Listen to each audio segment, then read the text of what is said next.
Good day, students. Today we are going to discuss about tissue.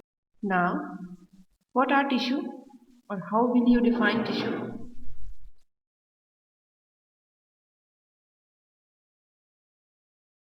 Tissue can be simply defined as a group of cells which are similar in origin in structure which perform a specific function. To put it simply, so we can say tissue is a group of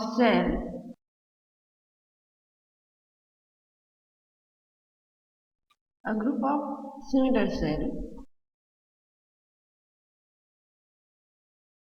that perform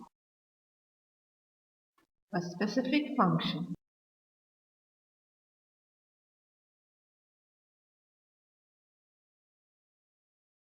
Now, if we just briefly revise the level of organization, a living organism you all know is composed of cells. So we start with cell. We say cell is the structural and functional unit of life. So now these cells will organize, means similar types of cells will organize to perform a specific function, and that group organization, that association is called as tissue. We are moving from simple to higher level of organization. Now, these tissues, different types of tissues will organize to form a specific organ that is related with a particular process. So next higher level is organ, that is made up of different types of tissues. Now, these different types of organs which are present in a living organism will assemble or will work together as a organ system to complete a particular process. So next higher level is organ system.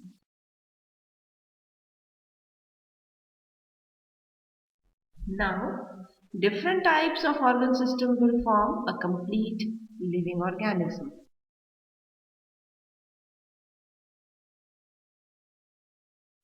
Now, if we see examples of each category, for cell we can give any example, skin cell or a muscle cell or a neuron. So we can give example of muscle cell.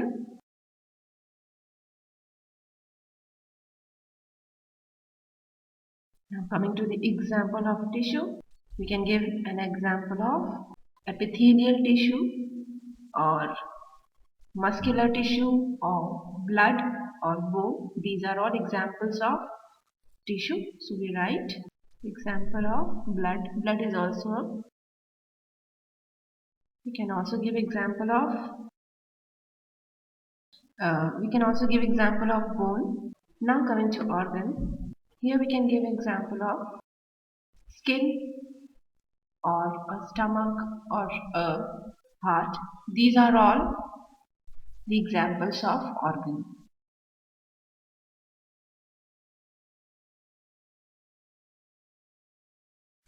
For organ system, we can cite the example of respiratory system, digestive system, excretory system. These systems comprise of various organs. So we can give example of digestive system over here. And all the different types of system constitute a organism. Now, we have to discuss in detail the tissues. The term tissue was coined by Weichat,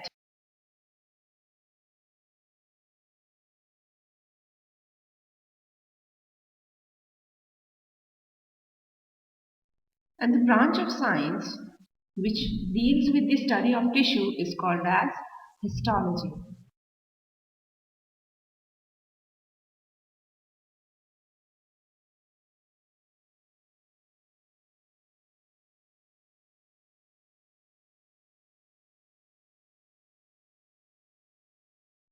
Now, for study purpose, we are going to divide the tissue into two categories, that is plant tissues, the tissues which are found in the plants only, and the animal tissues that are present in the animals.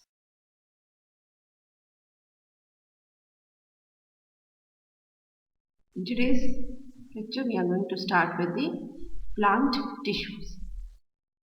As the name implies, the plant tissues are found in the plants.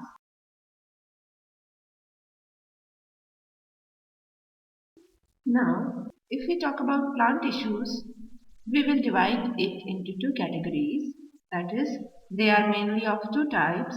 That is meristematic plant tissues and the permanent plant tissues. So let us see a brief outline through which we are going to discuss the plant tissues.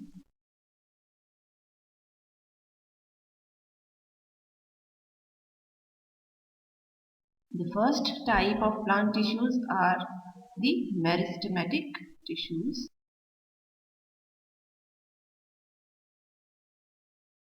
And the second type is permanent tissues. Now the question arises, what is the difference between these two categories of tissues? The basic difference is that the meristematic tissues are composed of such type of cells which are capable of division, means which can divide indefinitely. They can keep on dividing, whereas the permanent tissues are made up of those cells which have lost the capacity to divide. So, the meristematic tissues are made up of cells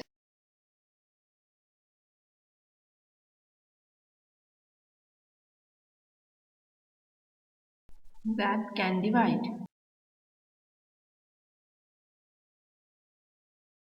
whereas in case of permanent tissues,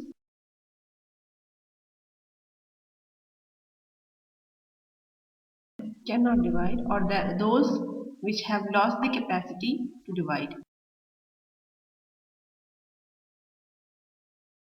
But remember one thing, that even the permanent tissue cells that normally do not divide, but under some cases they can regain the capacity to divide, and this property of plant cells or plant tissues is called as totipotency, because in plants even the permanent tissue cells can gain the capacity to divide, and they can help and they can lead to formation of whole new plant, and that property is found exclusively in the plant cells, that is called as totipotency. In case of animals, this capacity is limited to certain cells only that have capacity to divide. The permanent cells of permanent tissues which have lost the capacity to divide cannot regain this dividing capability. Now, firstly, we will be talking about the meristematic tissues in detail. So, as we have said that meristematic tissues are made up of cells that can divide. To add to it, we can also say that these are simple living tissues having thin-walled cells, compactly arranged thin-walled cells that are capable of division. So we can add few more points in this, that these are generally living tissues and the cells are thin-walled and compactly arranged.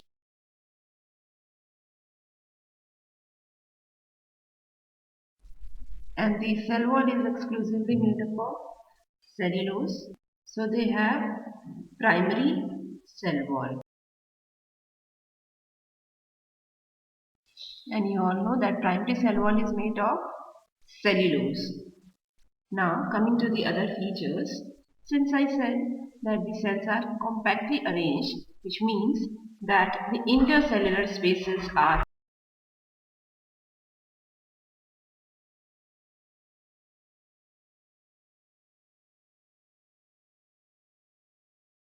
Since the cells are capable of division or they are actively dividing, which means there are some characteristic features associated with this property also. And these properties include that the vacuoles are absent, cytoplasm is dense, nuclei is prominent. So, these features are associated with the actively dividing cell. Besides this, it also contains large number of cell organelles, metabolic state is active, and stored food is absent. So, since they are actively dividing cells, we can say again, vacuole is absent,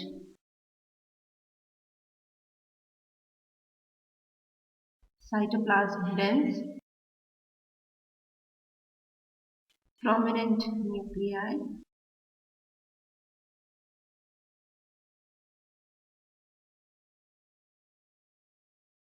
large number of cell organelles are present in these cells. They are in active metabolic state.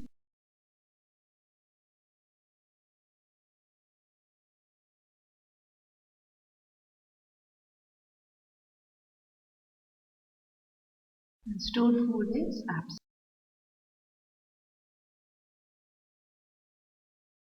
All these features signify that they are actively dividing.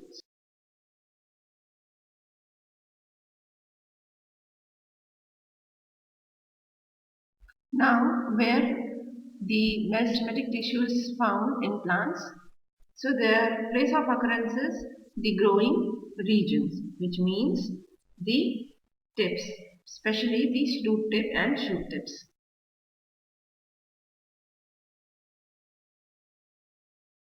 Now, these meristematic tissues are also of different types and they can be classified into different types on various bases, and we will study the classification of meristematic tissue in next lecture.